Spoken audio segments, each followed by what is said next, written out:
नमस्कार, मंडल news bulletin में आपका स्वागत है। आइए पेश करते हैं आज के प्रमुख व मुख्य समाचार।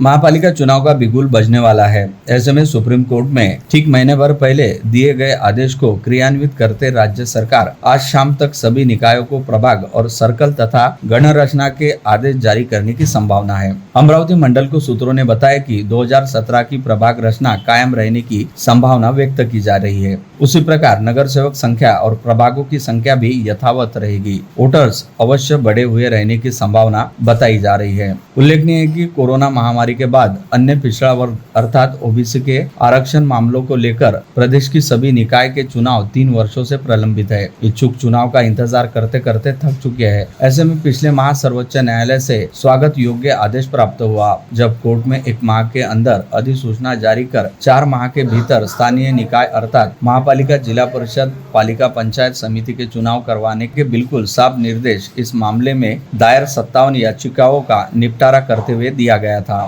सूत्रों के आदेश के बाद सभी की बाँछें खिल गई थी। विशेषकर राजनीतिक दलों और नेताओं ने भी आदेश का स्वागत कर चुनाव के लिए तैयार रहने का दावा किया था। ऐसे में प्रभाग और सर्कल रचना को लेकर असमंजस चल रहा था। आज शाम तक राज्य शासन का आदेश निकायों को मिलने की प्रबल संभावना है। सूत्रों ने अमरावती मंडल को बताया कि सर्वोच्च न्यायालय ने 2022 में तैयार की गई वही रचना रहने वाली है। आरक्षण व्यवस्था भी उसी प्रकार की रहने की पूरी संभावना बताई जा रही है। याद दिला दे कि अमरावती में 4 नगर सेवकों के 21 प्रभाग और 22वें प्रभाग में 3, इस प्रकार कुल 87 नगर सेवक कायम रहेंगे। आधी सीटें महिलाओं के लिए आरक्षित रहने से 44-45 नगर सेविकाएं चुनी जाएंगी। जातिगत आरक्षण भी पहले के समान रहने की उम्मीद सूत्र व्यक्त कर रहे हैं। उनका कहना है कि मनपा सदन पिछली बार जैसा ही रहने वाला है। आज दोपहर तक जिला परिषद में भी नई सर्कल व्यवस्था को लेकर वहां चल रहा था। चुनाव आयोग ने सुप्रीम कोर्ट के आदेश के बाद सरकार को प्रभाग रचना और अन्य बातों पर तैयारी करने के निर्देश चुनाव विभाग ने दे दिए थे। सरकार द्वारा आज शाम तक अधिकृत आदेश जारी होने की आशा है। प्रभाग रचना फाइनल होते ही इच्छुक काम में लग जाएंगे।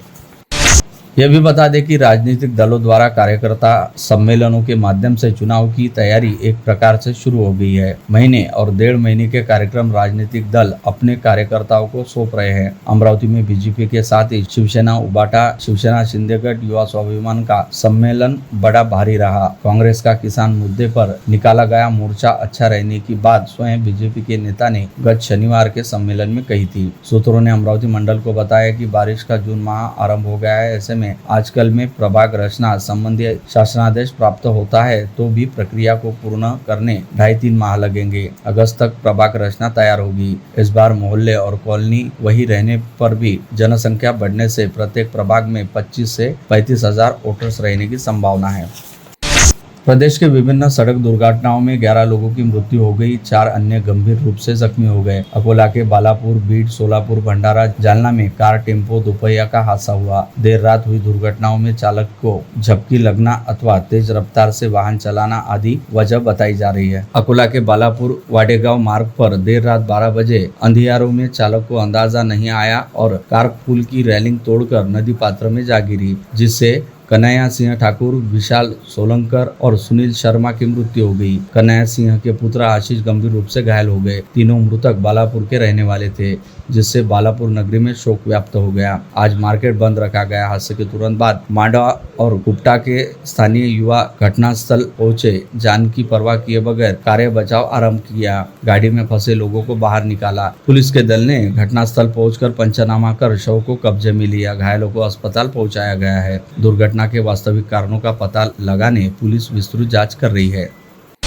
महापालिका चुनाव की आहट तेज हो गई है। इसी के साथ सियासत भी सक्रिय लग रही है। बीजेपी और युवा स्वाभिमान के 2 सम्मेलन शनिवार को हुए, जिसमें कार्यकर्ताओं की उत्साहपूर्ण उपस्थिति चुनाव की आहट तेज कर गई। शहर के दोनों विधायक रवि राणा और संजय खोड़के ने एक बार फिर तलवारें खींच ली है। दोनों ही ओर से जमकर दावे और शब्दबान चलाए जा रहे हैं। विधायक राणा ने खोड़के को अभिमानी बताया तो विधायक खोड़के भी राणा पर हर बार धमकाने की भाषा में बात करने का आरोप कर रहे हैं। उल्लेखनीय है कि दोनों ही विधायक इस समय भाजपा बसपा नीत महाराष्ट्र की महायुति सरकार में शामिल है। ऐसे में बीजेपी प्रदेशाध्यक्ष और अमरावती के पालक मंत्री चंद्रशेखर बावनकुले ने रक्षात्मक होते हुए कहा कि जहां तक हो सके महायुति मिलकर चुनाव लड़ेगी, जहां संभव न हो सका वहां मैत्रीपूर्ण लड़त होगी। बावनकुले शनिवार को बडनेरा रोड के परिणय बंधन में बीजेपी सम्मेलन को संबोधित कर रहे थे। उपरांत मीडिया से बातचीत करते हुए उन्होंने रार कम करने का प्रयत्न किया। एमपीएससी गट क संयुक्त पूर्व परीक्षा 2024 में शहर के ब्रिजलाल बियानी विज्ञान महाविद्यालय परीक्षा केंद्र पर रविवार को नकल के प्रयास का मामला उजागर हुआ। इस परीक्षा केंद्र पर परीक्षा के दौरान एक विद्यार्थी के पास हेडफोन बरामद हुआ। नायब तहसीलदार मंगेश सोलंकी की शिकायत पर राजापेट पुलिस ने यवतमाल जिले के दारवा तहसील में आने वाले फूटगांव के एक विद्यार्थी के खिलाफ मामला दर्ज कर उसे समझाइश देकर रिहा कर दिया। हिंदू हृदय सम्राट बाला साहेब ठाकरे समृद्धि महामार्ग आगामी 5 जून से प्रदेश की राजधानी मुंबई तक खुला हो सकता है। सीएम देवेंद्र फडणवीस के हस्ते तीसरे चरण का लोकार्पण होने की संभावना बताई जा रही है, जिससे नागपुर से मुंबई सीधी यात्रा आगामी गुरुवार से शुरू होगी। बहुप्रतीक्षित अंतिम चरण के लोकार्पण का समारोह इगतपुरी में होने जा रहा है। समृद्धि हाईवे का अंतिम 76 किमी का मार्ग भी सेवारत हो जाने की जानकारी महाराष्ट्र सड़क विकास बोर्ड के प्रबंध निदेशक अनिल गायकवाड़ ने दी। किसानों को 12 घंटे बिजली देने वाले और पंप और 12 फुट का पगडंडी रास्ता तथा ज्येष्ठ नागरिकों व अपंगों को आवश्यकता अनुसार साहित्य देने सरकार कटिबद्ध है। ऐसा प्रतिपादन राज्य के राजस्व मंत्री तथा जिले के पालक मंत्री चंद्रशेखर बावनकुले ने व्यक्त किया। वे पुण्यश्लोक अहिल्यादेवी होलकर की जयंती के अवसर पर बडाली स्थित नरेंद्र भिवापुरकर अंध विद्यालय के अलिमको की ओर से सहायक उपकरण वितरण समारोह में कार्यक्रम अध्यक्ष के तौर पर बोल रहे थे। अंबानगरी का माहेश्वरी सभा 100 वर्ष से समस्त देश में अग्रणी रही है। सर्वप्रथम माहेश्वरी समाज संगठन यहाँ बना। सर्वप्रथम माहेश्वरी भवन का निर्माण अमरावती में किया गया। पहला बगैर घूंघट विवाह भी यहाँ रुक्मिणी देवी और शरद चंद्र जी मालपानी का हुआ। अनेक मायनों में अंबानगरी का माहेश्वरी समाज अग्रणी रहा, आज भी अग्रणी है। ऐसे स्थान पर महेश नवमी उत्सव का शुभारंभ नवनिर्मित माहेश्वरी भवन के लोकार्पण से होना सोने पर सुहागा कहा जा सकता है। यह प्रतिपादन भूतपूर्व महाधिवक्ता और सुप्रीम कोर्ट के सीनियर वकील जुगल किशोर गिल्डा ने रविवार को किया। वे माहेश्वरी भवन में आयोजित सिंपल किंतु उतनी ही मन दिल जोड़ने वाली महेश नवमी महोत्सव शुभारंभ तथा माहेश्वरी भवन लोकार्पण समारोह में मुख्य अतिथि के रूप में मार्गदर्शन कर रहे थे। अध्यक्षता माहेश्वरी पंचायत के सरपंच प्राध्यापक जगदीश कलंतरी ने की। उसी प्रकार ब्रिजलाल बियानी शिक्षा समिति के अध्यक्ष श्रीनिवास लड्डा, महिला मंडल अध्यक्ष माधवी करवा, युवक मंडल अध्यक्ष मोहित सारडा, महेश नवमी उत्सव संयोजक अशोक जाजू, ब्रिजलाल बुक आदि मंचासीन थे। विधायक रवि राणा ने विकासात्मक धोरण का अवलंब करते हुए साईनगर प्रभाग में विकास कार्यों को शुरू किया। मूलतः सुविधा, सड़क, नालियां, उद्यान और अन्य सभी विकास करने का दावा सचिन भेंडे ने किया। भेंडे ने बताया कि विविध कार्यों के लिए 2.5 करोड़ की राशि विधायक राणा के फंड से मंजूर किए गए हैं। सड़क का भूमि पूजन मार्गदर्शक सुनील राणा के हस्ते किया गया। जैन समाज में भगवान महावीर के अहिंसा परमो धर्म की सीख दी है, उसी प्रकार दूसरों की सेवा का परमार्थ भी सिखाया है। इन विचारों को समाज तक सीमित न रखते जन जन तक पहुंचाने के उद्देश्य से राजापेट मित्र मंडल द्वारा हर रविवार को जरूरतमंद तथा राहगीरों की सेवा की जाती है। इस सेवा कार्य में माह के पहले रविवार को जरूरतमंदों की सेवा करते हुए केवीओ दृष्टि फाउंडेशन मुंबई के सहयोग से 160 नेत्रहीन दंपतियों को किराना किट का वितरण किया गया। राज्य स्कूल शिक्षा विभाग ने घोषणा की है कि राज्य में स्कूल 23 जून से खुलेंगे। महाराष्ट्र राज्य बोर्ड के सभी प्राथमिक, माध्यमिक और उच्च माध्यमिक के विद्यार्थियों के लिए ग्रीष्मकालीन अवकाश 2 मई से 15 जून 2025 तक चलेगा। इस वर्ष शिक्षा विभाग ने विद्यार्थियों के लिए शिक्षण गतिविधियों की योजना के साथ अधिक संरचित अवकाश की शुरुआत की है। इस संबंध में शरद गोसावी और डॉक्टर श्रीराम पंचाडे माध्यमिक और उच्च माध्यमिक शिक्षा द्वारा जारी परिपत्र में यह भी कहा गया कि स्कूलों को निपुण महाराष्ट्र ऐप के माध्यम से सत्र आयोजित करना आवश्यक है, जो ऑनलाइन और ऑफलाइन उपलब्ध है। महाराष्ट्र राज्य में वर्तमान में सभी सरकारी और अर्ध सरकारी विभागों के वरिष्ठ अधिकारियों के तबादलों का सिलसिला शुरू है। गृह विभाग ने 1 जून को राज्य उत्पादन शुल्क विभाग के 26 निरीक्षकों के तबादलों की सूची जारी की है, जिसमें अमरावती के 2 निरीक्षकों का समावेश है, जबकि मुंबई के 1 निरीक्षक को मोर्शी भेजा गया है। इस सूची में अमरावती विभाग के अकोला और बुल्ढाना से 2 निरीक्षकों के तबादले किए गए हैं। जिला सामान्य अस्पताल इरविन के वार्ड क्रमांक 8 में 20 बेड के आईसीयू विभाग का काम पिछले 1.5 साल से शुरू था। अब यह काम लोक निर्माण विभाग द्वारा पूर्ण किया गया है, जिसमें अब आगामी सप्ताह भर में अस्पताल की सेवा में आईसीयू कार्यान्वित होगा, जिसको लेकर हलचलें गतिमान हुई है। अकोला प्रादेशिक परिवहन कार्यालय के कर्मचारी पर एक एजेंट द्वारा किए गए हमले के निषेधार्थ अमरावती आरटीओ कार्यालय में सोमवार 2 जून को काली फीते लगाकर कर्मचारियों ने निषेध किया और तीव्र प्रदर्शन कर आरटीओ को ज्ञापन सौंपा। इस अवसर पर मोटर वाहन विभाग कर्मचारी संगठन के राज्य उपाध्यक्ष अनिल मानकर ने कर्मचारियों को संबोधित किया। प्रहार जनशक्ति पार्टी ने रक्षा मंत्रालय में बोगस नियुक्ति पत्र देकर नौकरी का झांसा देने वाले ठगों की शिकायत आज दोपहर पुलिस आयुक्त से की। शहर अध्यक्ष बंटी रामटेके, कामगार अध्यक्ष गौरव ठाकुर और अकोला के विशाल उन्होंने कुछ कागजी सबूत भी दिए। नए विकास प्रारूप में प्रत्येक जोन में सब्जी बाजार के लिए जगह आरक्षित कर पार्किंग सहित नए सब्जी बाजार का निर्माण करने की मांग पूर्व पार्षद प्रदीप बाजल ने मनपा आयुक्त सचिन कलंत्रे को सौंपे ज्ञापन में की। मनपा आयुक्त सचिन कलंत्रे व अतिरिक्त आयुक्त शिल्पा नाइक के निर्देशानुसार सहायक आयुक्त जोन नंबर 3 व वैद्यकीय अधिकारी स्वच्छता के मार्गदर्शन में सोमवार 2 जून को छतरी तालाब परिसर में विशेष स्वच्छता अभियान चलाया गया। इस अवसर पर प्लास्टिक का इस्तेमाल न करने बाबत जन जागरण भी किया गया। हम सुरक्षा के शिल्पकार, शून्य दुर्घटना से करेंगे महावितरण का लक्ष्य साकार। इस संकल्पना को लेकर मैराथन रन फॉर सेफ्टी के लिए परिमंडल में महावितरण के हजारों कर्मचारी दौड़े। मुख्य अभियंता अशोक सालुंके और पुलिस उपायुक्त सागर पाटिल ने हरी झंडी दिखाकर रन फॉर सेफ्टी की विद्युत भवन में शुरुआत की। साईनगर अमरावती के जिजाऊ भवन में विधायक रवि राणा, पूर्व सांसद नवनीत राणा व सचिन भेंडे के सहयोग से तिरले कुंभी समित्र संगठन एवं स्व सविता बख्शी चैरिटेबल ट्रस्ट के संयुक्त तत्वाधान में 31 मई एवं 1 जून 2025 को दूसरी SBCT ओपन क्लासिकल एवं ब्लिट्ज शतरंज प्रतियोगिता का आयोजन किया गया। 2 दिवसीय इस प्रतियोगिता में कुल 126 खिलाड़ियों ने भाग लिया। इसमें ओपन वर्ग के पहले 10 स्थान प्राप्त करने वाले विजेताओं को ट्रॉफी के साथ नगद पुरस्कार प्रदान किए गए। इसके अतिरिक्त विभिन्न आयु वर्गों में विशेष पुरस्कार दिए गए। 6 जून को छत्रपति शिवाजी महाराज के राज्याभिषेक दिन पर श्रीमती समर्थबाई काकड़े शासकीय औद्योगिक प्रशिक्षण संस्था में रोजगार उद्योजकता मंत्री मंगल प्रभात लोढ़ा की संकल्पना से विविध कार्यक्रमों का आयोजन किया जा रहा है, जिसका विधिवत उद्घाटन राज्य के मुख्यमंत्री देवेंद्र फडणवीस ऑनलाइन तौर पर करेंगे तथा प्रमुख अतिथि के रूप में संस्था अध्यक्ष शालिनी देवगढ़े, सदस्य अनूप रघुवंशी, सदस्य महेश गनोरकर तथा प्रमुख वक्ता के रूप में प्रफुल्ल रुईकर, गढ़ किले इतिहास अभ्यासक शिवा काले, मेलघाट पर्यावरण और संवर्धन कार्य के राकेश महल्ले उपस्थित रहेंगे। अद्वैत विदर्भ ट्रॉफी समारोह का शानदार उद्घाटन हुआ।